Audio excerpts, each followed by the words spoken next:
thank you. Joined as always by Steve Young, Trent Dilfer, and Ray Lewis. It is amazing when you consider exactly 1 week ago at this very moment, Odell Beckham Jr. is singing and dancing to your left, Ray Lewis. And of course now it's an entirely different story. I know you had a chance to talk to him last night, and then you talked to him again today. I'm curious how his feelings might have changed in 24 hours. Well, I think it's, him being who he is. There's a lot going on in his head right now. You're talking about a young 22, 23-year-old kid, and so every station that he's had a chance to introduce and hear about is about what he did wrong and how ugly it looked, and I think when I talk to him the most, it's like wow, like he's like wow, like this much is going on, like all of this is surrounding this, and so for me, I'm more of the person that comforts him to say, listen, bro, where you are, right? We made some bad decisions yesterday, right? We carried something that we should have let go, and so from there, now you have to be a bigger man to understand what comes with that, right? Because this too shall come to pass also. And so it's just listening to him more than anything, and I give him my little snippets of advice at times. 1 game suspension. Where do you stand on that, Trent? I think it's appropriate. I agree with SVP that it's about you can't do certain things, and there's choices, decisions, consequences. My concern with this whole thing, though, is as it happens every Monday after a big dramatic event on Sunday, is that a guy gets labeled forever. And you saw Odell last week. Ray's known him forever.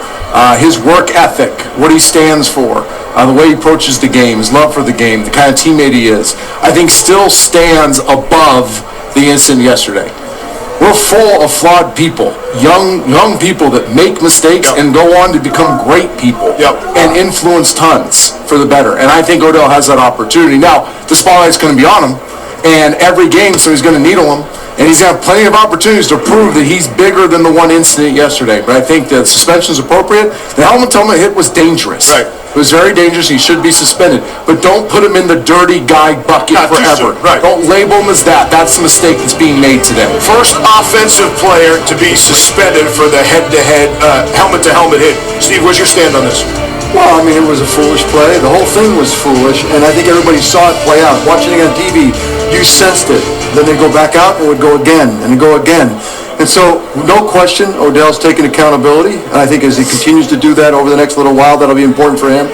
But the team, it's an ultimate team game. And so, as the leaders of this team, the New York Giants, you see this unfolding.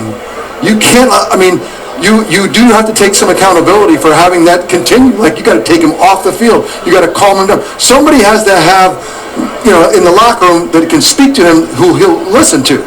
And if the Giants don't have someone like that, it says a lot about the Giants. Because it's a brotherhood, bro. That's what you're talking about, you have to protect each other. Because the truth is, there's a lot of emotion in a ball game. Yeah. And watch each other's back. If all this stuff happened in pregame, it's not about Odell having to go out there and defend himself. He should have 40 guys ready to defend him and protect him and actually pull him back if they need to. This should be This has to be. That wasn't there, Ray. That wasn't there. Listen, exactly what Steve's saying. And I'm not. Odell made his choices, and he has to pay for them. I'm not trying to take accountability away from him, but some rests on the team to take control of the situation that they see unfolding, and that if they have the proper leadership, it takes care of itself. If Odell was wrestling with himself, I could only speak about Odell. But we're talking about Josh Norman, the second player of the game, pick a grown man up and slam him to the ground. So it baffles me that all of this attention is on this Odell Beckham. I understand, because if you got one hit, he goes to the head. Listen, it's the one thing I do not do is tell you that's right. It's not right. But to let these guys off in what I call, I don't know, everybody was out of control, right? But when you don't have a teammate, when you don't have a coach, somebody you would respect that you respect enough to come say, come here for a minute. Come here, dog, because it ain't that deep. You said it happened to you. Absolutely. Mike Singletary. Because I lost control out on the field, right? It happens. It happens, bro. And so that's when you hear all these people about how he's this guy, he's that guy, he's not that guy. He's one young kid who was going to protect his manhood, which I respect. You got to protect your manhood, but he made some silly things going down the road. But the bottom line is, somebody should have been his brother's keeper. It speaks volumes for the Giants. It really does. It speaks volumes for why they are at where they're at. Because they don't have a team that has the moral authority to come alongside and say, bro, stop. knock it off. You've crossed a line. I got your back by helping you not get into that. That's it. Long. And remember, Odell has now opened Pandora's box by showing his weakness to this kind of behavior that he could respond. People are going to be goading him for a long time to come, and so he's going to have to fight that back for a long time. So and these are two of the best young players we have in the league. When you have the two best young players in the league, you don't want this narrative to be the thing that they talk about next time they meet or the time they meet the Pro Bowl. You don't want these two guys to be known for this. That's what's most unfortunate. Tom Coughlin has a reputation, no-nonsense guy. Maybe a lesser player he would have yanked out of the game. They could have won that game yesterday, right? I mean, we saw how close that was. Yes, he's the best player on the team. A lesser player, even if you're Coughlin.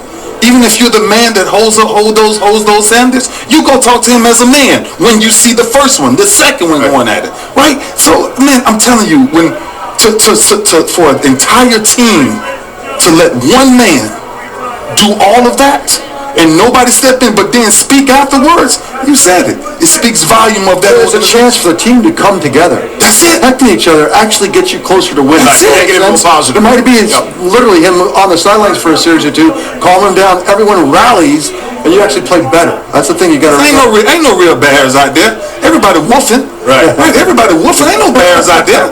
You know what I'm saying? Nobody actually bites. Nobody bites. Everybody just talking. Right? We can walk out there whatever you want to walk out there with. Right? We probably wouldn't be playing. Hey, quickly, a tough season for the officiating crews in general. Should the officials have thrown the yellow flag early? Absolutely. Gain control of the game? Absolutely. Because there was they were alerted pregame to some of the extracurricular stuff that Carolina plays in the secondary also. Yeah. This is not new for Carolina. Let's make that one clear. That's how they warm up. This is not new for Carolina to engage in some of this extracurricular stuff. Not calling them dirty, but that's kind of their MO, and the league knew it. You know, the Giants can still make the playoffs. The Giants can clinch the division if they win their last two games, one of them now without Odell Beckham Jr. Philadelphia beats Washington. Dallas beats Washington. The Giants could still clinch the division. That's it for now from New Orleans. It's easy. Easy math. Back to you. The Postgame Report is brought to you by GMC. We are professional grade.